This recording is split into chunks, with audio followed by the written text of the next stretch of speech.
Guys, good afternoon. Ayan. Naka-prepare na si Lady Guard Vlogger para sa aming orientation, para sa gaganaping shooting namin tomorrow. Makakasama ni Lady Guard Vlogger ang iba't ibang aktor sa Villa Isabel. Kaya naka-ready si Lady Guard Vlogger nyo. Sobrang busy, galing school, balik, luto, laba, linis ngayon para naman sa kanyang career. Kaya bihira na talaga ako mag-video dahil nga kinukulang na po ako sa oras. Kailangan medyo beauty din tayo ng konti. Kasi mga aktor pa lang aking makakasama. Kaya kailangan natin magpa-beauty. Sabi nga kahit walang sinte, basta magpa-beauty. Ayan. Pagsasabay-sabayin ko na lang ang oras ko, hati-hati, kumbaga. Ito ang ating pangkilay, ang Miss Kim Cosmetic Products. Sa totoo lang, ngayon lang ako nakagamit nito. Kasi hindi talaga ako marunong magkilay. Pero try para matutunan. Para may ano naman. Diba?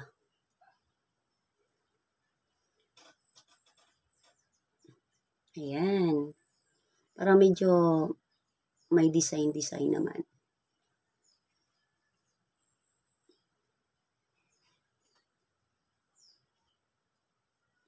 Marami tayong appointment mamaya.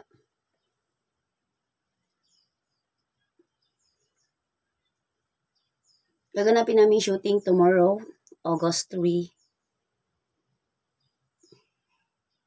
Ayan.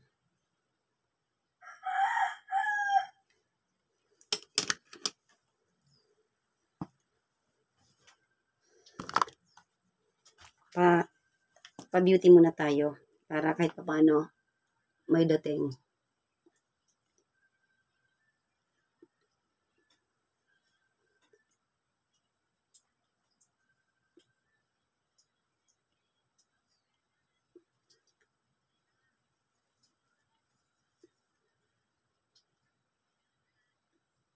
Hindi ko alam kung anong papel ko dun sa pelikula na yon.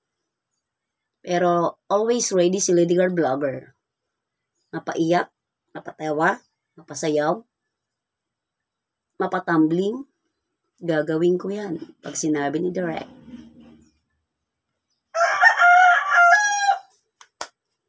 Diba? Next. Ganito lang ako mag-ayos. Ako na nag-ayos ng sarili ko.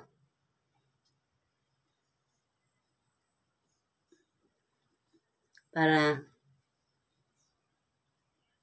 tipid sa parlor. Tipid sa parlor.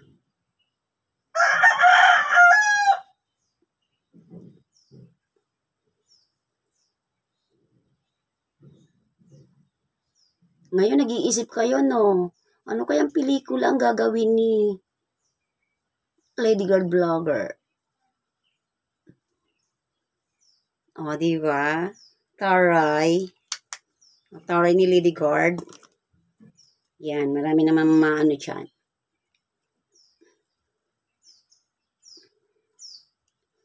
Alam niyo guys, sa totoo lang, nagiging mukhang tao lang ako pag naka-makeup.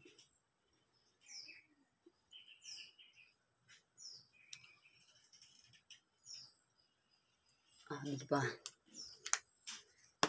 Next.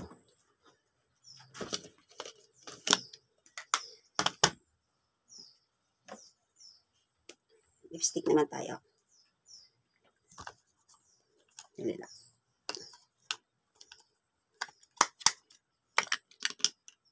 Avon lipstick.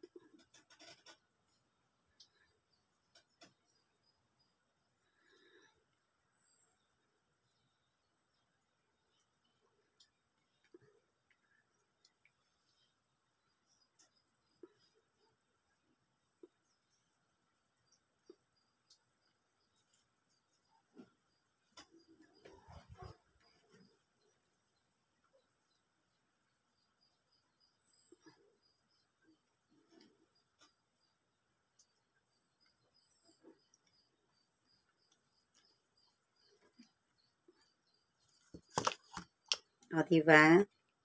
Taray.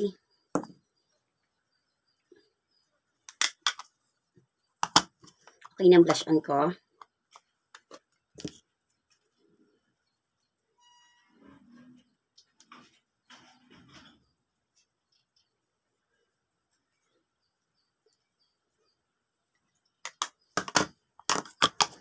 Prepare tayo. Malapit mag alas 2. Kailangan makapunta na. At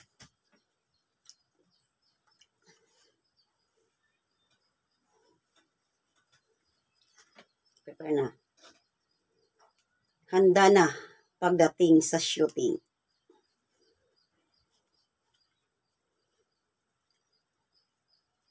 Huwag lang ako magdadarna ha. Hindi ko kayang lumipad. Hindi ko kayang lumipad, guys. Pero